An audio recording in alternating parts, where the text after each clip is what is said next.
Okay, so picture this. I finally sit down, coffee's brewed, I'm all set, ready to really tackle the script, right? My whole mission was just focus. Okay, 2 minutes in, maybe.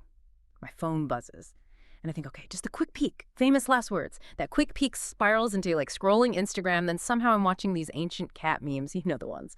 And then I don't even know how I'm suddenly comparing prices for a new blender, which I absolutely do not need. And poof, coffee's cold and I have genuinely zero memory of what I was even trying to write.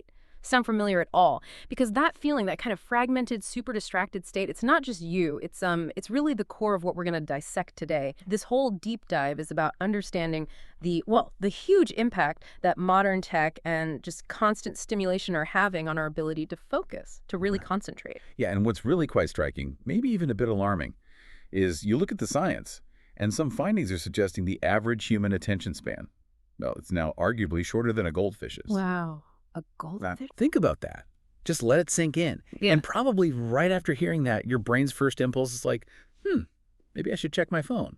Or, pop open TikTok just to see. Totally. Or to fact check the goldfish thing. Exactly. Yeah. It just perfectly underscores how deep this challenge runs for, well, pretty much all of us.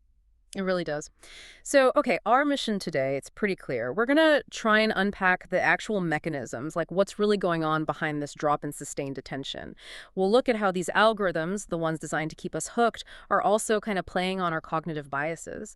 And then, crucially, we want to explore some ways, maybe some surprisingly effective ways, to fight back, to reclaim our focus. We're going to start by painting a picture, one that I bet feels really familiar, a scenario we're calling a day in the life of a hijacked brain. All right, let's just run through a typical morning maybe. Imagine waking up. First thing you do, instinctively probably reach for the phone. Bam. 19 notifications hit you all at once. Before you can even really process them, you're kind of sucked into a TikTok rabbit hole. The wormhole. Yeah. And then suddenly you blink, it's like 10 a.m., and you realize you've completely forgotten to, well, do anything actually productive. You feel kind of wired, right? Like buzzing with all this information, totally overstimulated, but at the same time, weirdly, unmotivated, zero drive. That paradox is key. Overstimulated but undermotivated. Exactly. So you think, okay, right, gotta get it together, and you open maybe a productivity app, some kind of planner.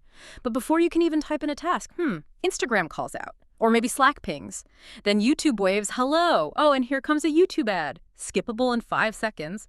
But nope, you've already instinctively hit skip. Even 5 seconds feels like way too long now. And if we connect that experience, that impatience, to the bigger picture, and this isn't just about lacking willpower, it's actually potentially reshaping our neural pathway. Reshape, okay. Yeah, that constant rapid switching between apps, always looking for that next little hit of novelty or gratification, it does fundamentally impact how our brains function. That impatience you just described, not even waiting 5 seconds for an ad, it reflects a much deeper shift. A shift in our cognitive processes where holding on to deep, sustained attention just gets harder and harder. So it makes it difficult. Very. Studies are showing increased activity in the brain's reward pathways, basically strengthening the connections for those quick dopamine hits, while the pathways for sustained effort and delayed gratification, they seem to get weaker. So when you talk about rewiring, are we talking like actual physical changes in the brain? Or is it more about which pathways get, I don't know, prioritized, like building superhighways for distraction and letting the focus roads kind of fall into disrepair? That's a great analogy. It's really both. It's structural and functional. Yeah. When we're constantly exposed to rapid, new, shiny things, our brains get better, more attuned to seeking out those quick rewards. Okay. And our prefrontal cortex, that's the bit responsible for the important stuff, like planning, controlling impulses, focusing attention. It keeps getting, well, hijacked by these dopamine surges. Hijacked? It's like, imagine you have a really competent project manager, but they keep getting dragged away from their desk to watch some flashy circus act outside the window instead of finishing the quarterly report. That makes sense. It feels almost absurd sometimes, doesn't it? Like our brains are just spinning on this digital treadmill, going super fast, but getting absolutely nowhere. Precisely. And the real paradox there is the faster that treadmill spins, the more we seem to convince ourselves that the answer must be an even faster solution, another app, another tool.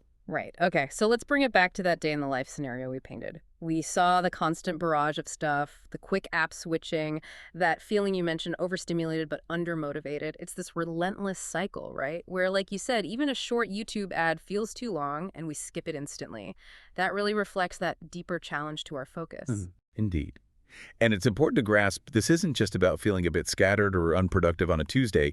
It genuinely has profound implications for our cognitive function overall, our ability to make decisions, our effectiveness day to day. This sort of persistent, low-level distraction fueled by these neurochemical changes we've touched on makes it genuinely harder to engage in complex thinking, real problem solving, or even just properly relaxing. And okay, here's where it gets really interesting, I think, something to really chew on. When we're faced with all this digital chaos, right, this feeling that our brains are just overwhelmed, fragmented, what's often our first almost automatic impulse, it's not always to just switch everything off, is it? Rarely, it seems. Instead, so often, we reach for another app, a productivity app, or maybe we even turn to really advanced AI tools like ChatGPT, trying to somehow fix our brain, get back in control. So, what does it actually mean that our gut reaction is often to look for a solution inside the very tech ecosystem that's arguably contributing so much to the problem in the first place? What does that tell us about how our relationship with technology is evolving? Seeing it as both the source of the distraction and somehow also our potential savior, just something to maybe mull over until our next deep dive.